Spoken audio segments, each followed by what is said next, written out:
Sveiki atvykę į globalios Lietuvos apdovanojimus.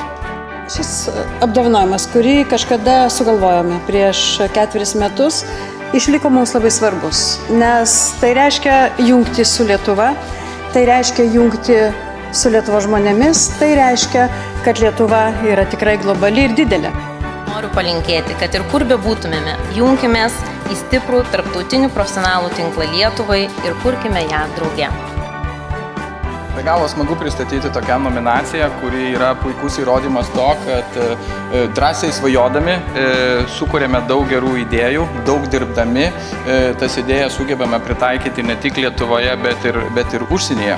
Visada tikėjome, kad Lietuva yra turtinga, perspektyvi valstybė, kuri verta būti pačių kūrybingiausių ir inovatyviausių kompanijų tarpe. LRT taip pat, kaip ir šie apdovanojimai, stengiasi statyti tiltus tarp Lietuvos ir pasaulio, atverti Lietuvą pasauliui ir atvesti pasaulį į Lietuvą. Tai yra konkretūs žmonės, kurie daro pokytį pasaulyje.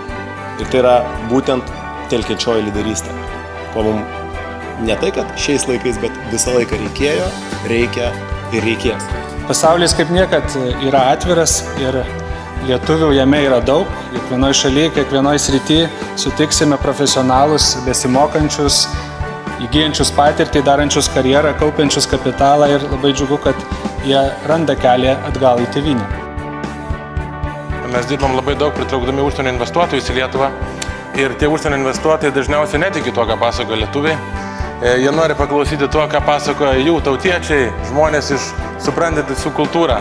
Ir mes labai dažnai kviečiamės čia išvardintų žmonės į pagalbą, kurie galėtų papasakoti, kokiegi tie iš tikrųjų lietuviai, ką čia galima daryti ir kad tikrai verta Lietuvoje būti ir investuoti. Mes labai džiaugiamės šiais apdovanojimais. Man pačiai jie primena, kokie neįtikėtini, kūrybiški, pažangus ir ambicingi yra lietuviai. Ir sunku iš tiesų pamatuoti jų laimėjimus ir indėlį, nes jie labai visi yra svarūs. Mes čia apdovanosim didelius žmonės, mažos šalies, bet didelius žmonės.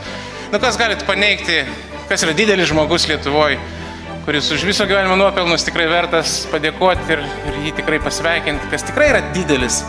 Tai Arvydas Sabonis.